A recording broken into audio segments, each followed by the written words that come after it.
Hello there, Star Wars fans. We are back for Star Wars The Clone Wars Season 7, Episode 10, The Phantom Apprentice. And wow, did this episode surprise me. First up, we get confirmation that this is all going to be cut into a movie because there's absolutely no intro, and we start at the exact scene that we've left off at. And right away, we get confirmation that Darth Maul knows about Order 66, and very surprisingly, he tells Ahsoka that the Jedi and the Republic are going to fall, and Darth Sidious will rule. He even has a moment where he thinks Order 66 may be happening. I love how Maul comes across as a little crazy this entire episode. But that said, Rex and the boys show up, rescue Ahsoka, and Maul and his super commandos manage to lose them in the tunnels below the city. And up next, I was totally surprised that Bo-Katan, Ahsoka, and Rex are in a conversation with Kenobi. Obi-Wan reveals to Ahsoka that Anakin has killed Count Dooku and that he is on his way to fight General Grievous. But the real surprise here is that Obi-Wan reveals that he knows about Darth Sidious. And he explains to Ahsoka that Anakin has been sent to spy on the Chancellor, and he asks Ahsoka to contact Anakin because they both know that this is something that Anakin isn't going to want to do, spy on one of his previous mentors and friends. Obi-Wan just seems to know that Anakin is in a bad place. This is absolutely incredible in my mind, but once again, with the Clone Wars raging and the fight to find Darth Maul, Ahsoka is taken away from this conversation and taken away from that moment where she might have been able to actually help Anakin and prevent his fall to the dark side. And I love how in this scene we linger on Obi-Wan a little bit in his concerned face, as if he knows this, as if he knows this was an important moment where Ahsoka could have put things aside and helped her former master, but she decided to go after Maul instead. This really goes against what Ahsoka learned with Rafa and Trace, that you help people in need, especially good friends. And it just shows that despite the fact that she's left the Jedi Order, despite the fact that she's learned how the galaxy views the Jedi and how they've lost their way,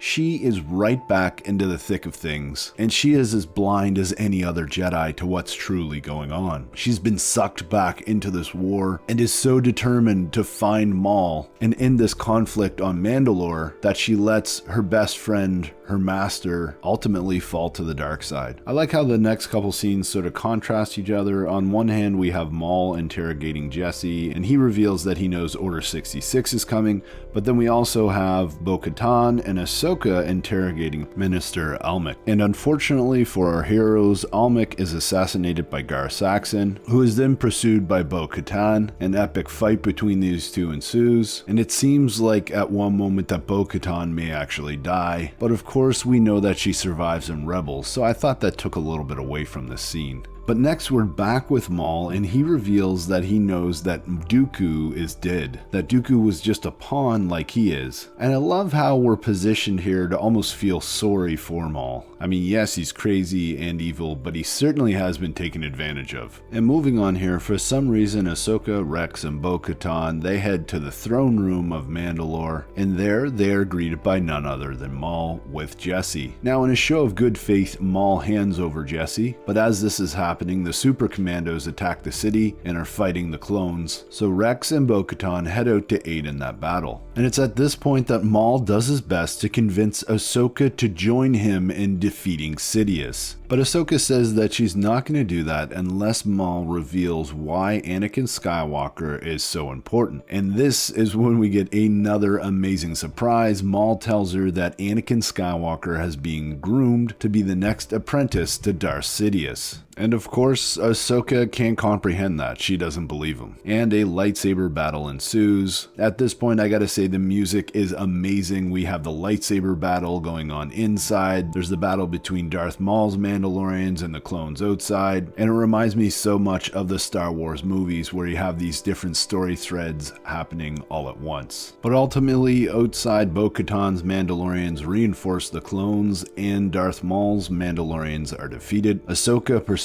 Maul up into the rafters of the city, and they continue their epic lightsaber duel there, in which Ahsoka manages to pull out a last-minute win, which was a surprise for me because she didn't have any assistance whatsoever from the clones. But I think this just reinforces the fact that Maul's head is very clouded at this point with different visions. He's literally a little crazy, and he just underestimates Ahsoka Tano. He's certainly underestimated other Jedi in the past. But hey, Star Wars fans, let me know what you think in the comments below about all these surprises. As always, I'm Mike, thanks for watching, and may the Force be with you.